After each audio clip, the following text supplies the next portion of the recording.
Hi guys! So, ngayon ay hapon na naman. Magluluto na naman tayo. Nakikita nyo naman yung background ko ay lutuan. At ito ang aking lulutuin. Tatlong klase ang aking lulutuin.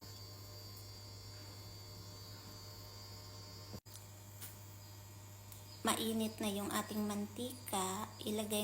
Igisa na natin yung ating onion. Pwede nalagay yung garlic. Pwede na natin ilagay yung pork. Igisa na natin hanggang mamula-mula.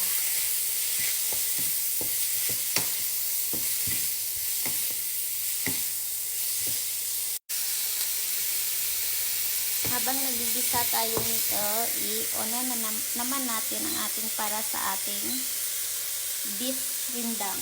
Pork rindang pala. Kasi baboy yung gamit ko. Lagyan natin ng kunting mantika para hindi magkadikit. So guys, lagay na natin yung pork natin.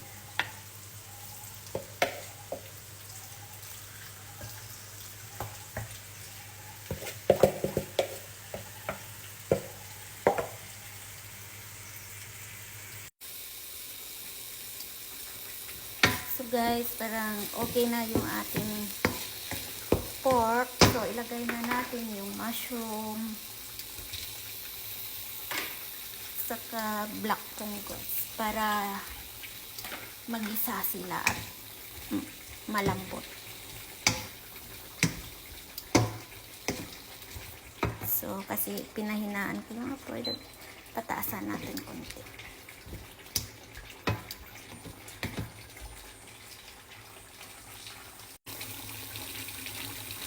At ito na naman yung ating beef rindang.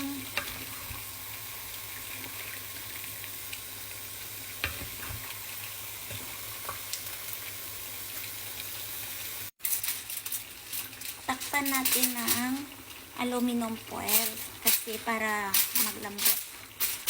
Papalambutin natin ng 2 oras yan. At itakip yung takip niya. Tapos na ako sa 2 kong niluluto, beef rindang, hintayin ng 2 oras at ito ay nagigisa ko pa yung vegetable ko. So, mag-start na naman ako sa chicken curry.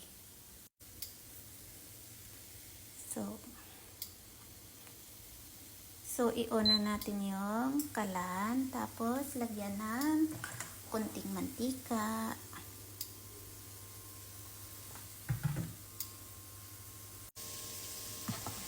Magisa na naman tayo ng onion at garlic sa ating chicken curry.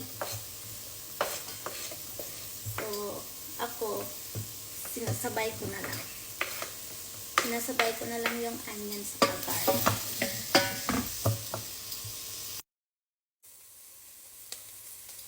Okay na ang ating onion. So, lagay na ang ating chicken. Saka haluin. So, nahalo na ang ating manok. Ilagay na natin yung mga ingredients niya, yung pampasarap. At saka haluin din.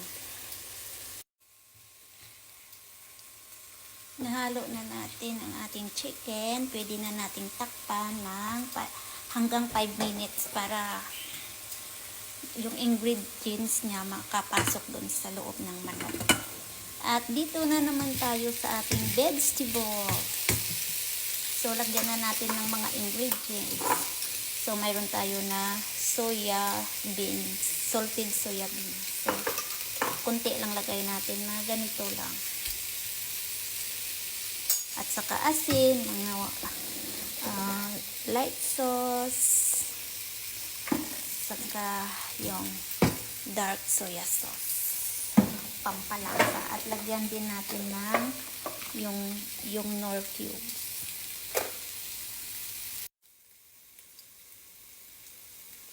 Ito na yung itsura ng ating vegetable. So, ilagay na natin yung carrots.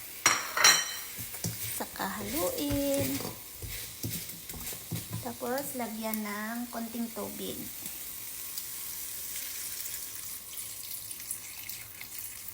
Para malambot sila. Papalambutin natin yung carrots, saka yung mushroom, saka black fungus.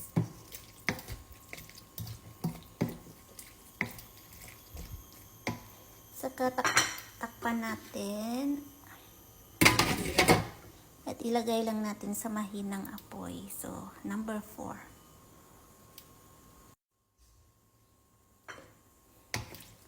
So, ito na guys. So, linagyan ko ng kaunting tubig. Saka linagay ko yung carrots. Tapos, takpan natin. Ilagay sa mahinang apoy.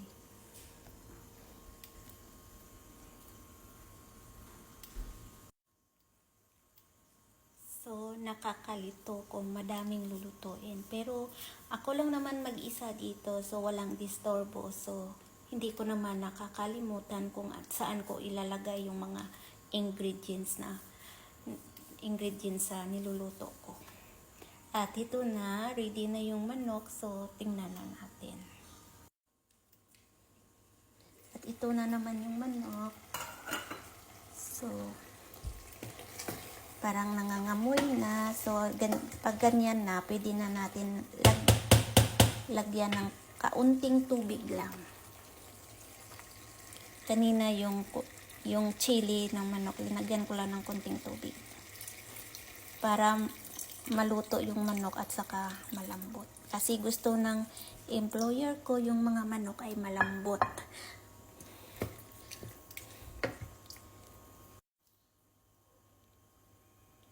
At ilagay na natin yung potato para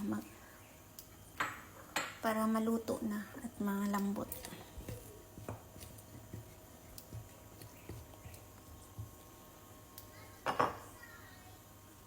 Saka takpan natin. At ito na guys, yung tatlo. Tapos na lahat ng ingredients nalagay ko na.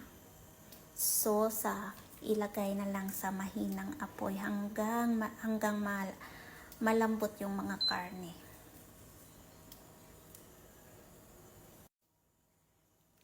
So guys, ito ang kusina. Pag magluto ako, ito ang kalat. Yan, ang kalat.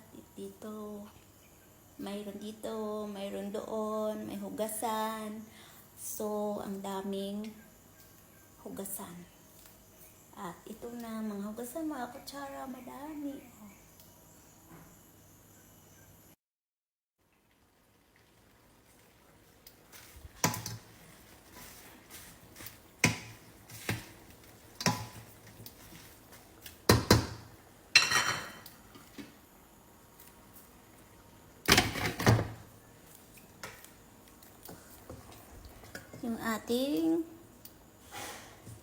Ang ating chicken curry. Ilagay na natin yung ating gata, coconut milk. Saka haluin.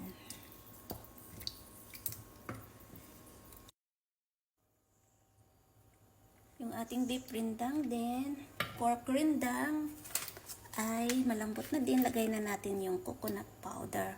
Ito ay pampalapot niya. Ay, naku.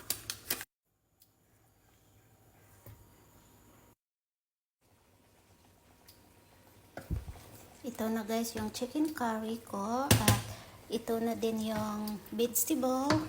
At ito na yung rindang curry. So, tikman na natin guys, yung ating curry at beef rindang. Oh, ang unak.